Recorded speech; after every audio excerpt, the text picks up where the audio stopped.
Hello, I think you can see me. Paul, I'm sometimes known as the Eternian King.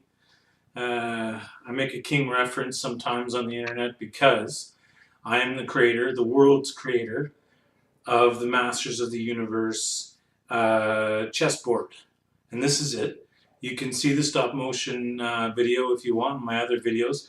This to the left of me is Starscream. I've been recently doing some Starscream videos, but nobody watches them. I'm probably shadow banned on the internet, so good luck. This is sort of me.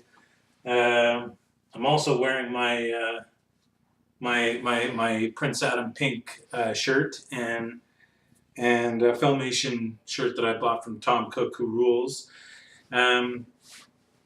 So I'm going to explain this chessboard. I assume you're gonna follow me on this. So right in center, we have two kings. So the kings are a couple of jacked up dudes. We got King He-Man. This is after the loss of his father Randor. He becomes the king in a future scape of the Masters of the Universe that we know, and an evil Hordak who has come back to invade the planet.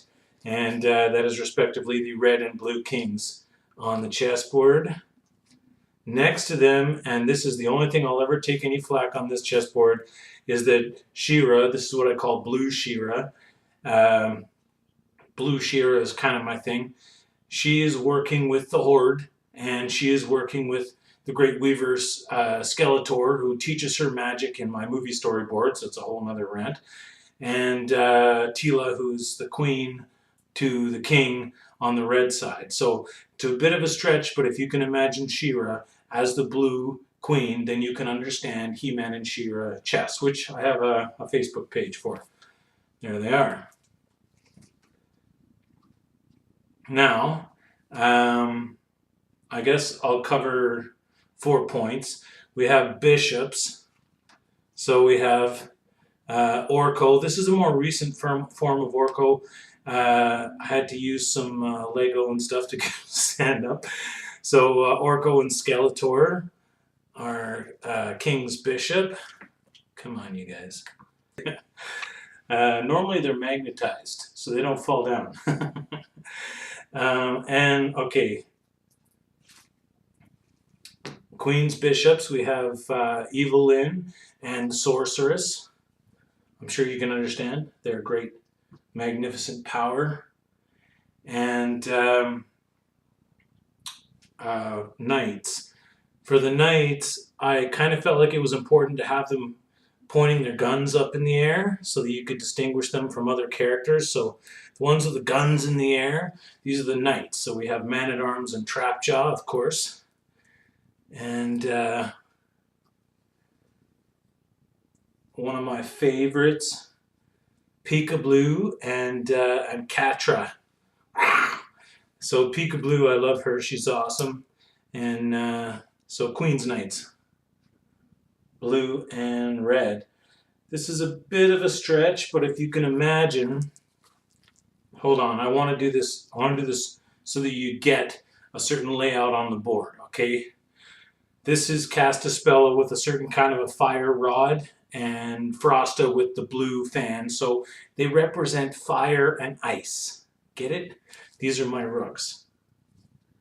And then Ramman and Merman, who represent land and water. So fire and ice, land and water at the 4 corners of the board. That's sort of how I hold it together. And then the servants of the kingdom, the guys who go out to the front lines, the pawns. We have Extendar. In my world, he's a robot.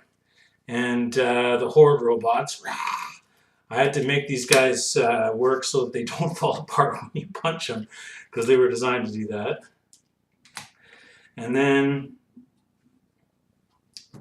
the pawns that are the girls. And I should say, this is the only chessboard in the world that has boys and girls on it from left to right. Okay?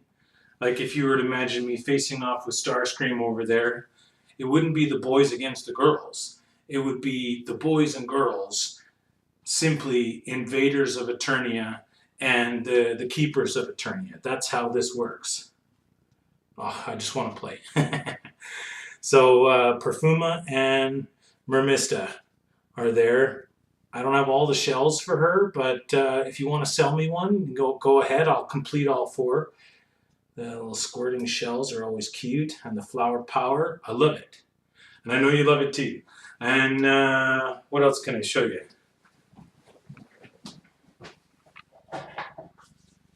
So if you want to have like a referee coming in because things aren't working out right, you can bring in Stinkor on like a double-loaded Eternian super cannon. You can just come in and go, you're out of line.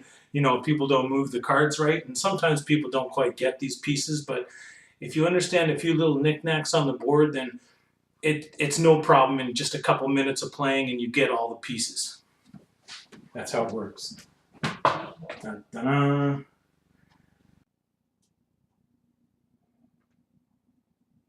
So the chessboard also comes with these little dungeon areas that I made. There's 2 sides to that, and they can be put together or put on a separate table. I sometimes put it on a second tiered table, but these are pieces from Eternia and whatnot, and they're pretty cute. Little statues and stuff. And oh, there's even like a little cow from like the Masters of the Universe movie. He's even in there. You can go and Gwildor can like talk to him and stuff. So yeah, if you're playing the game and like you capture somebody, you can put them in the dungeon area, and yeah, all my pieces they're magnetic, so they stay where they go. So I can capture a horde piece and he can just go right in there, or he can go right inside there too, actually. There you go. Rah. Not getting out of there. So yeah, so you can play chess and put the captured pieces in the dungeon, and that's lots of fun.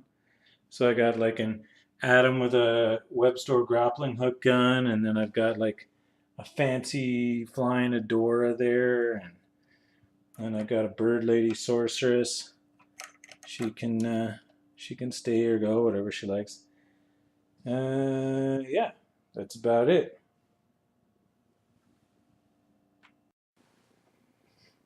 Now, I think this video is really about like toy collectors.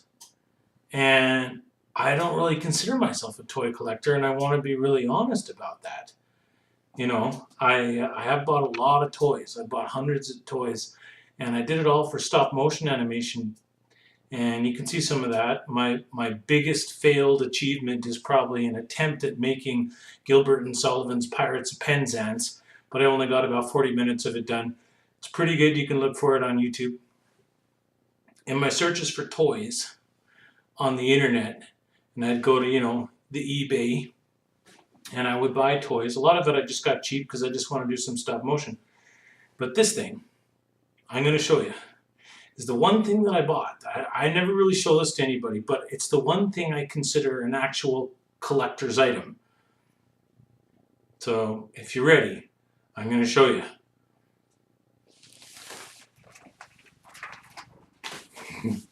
All right, this right here is a coin-operated. She is an animatronic stripper doll. That's what she is. Okay.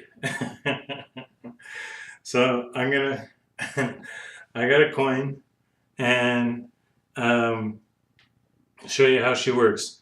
It's featured on the Johnny Carson show in 1962. She's gonna try and trick me for money. She's gonna try. I always kind of struggle with her because her gears don't work that good, but I'm gonna do it anyways.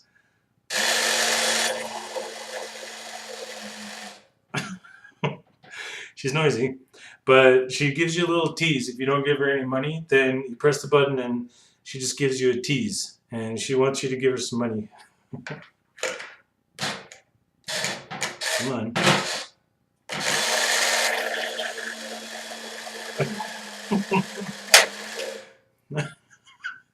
So she lights up and she gets a little graphic and she takes your money. So this is my one collector's item.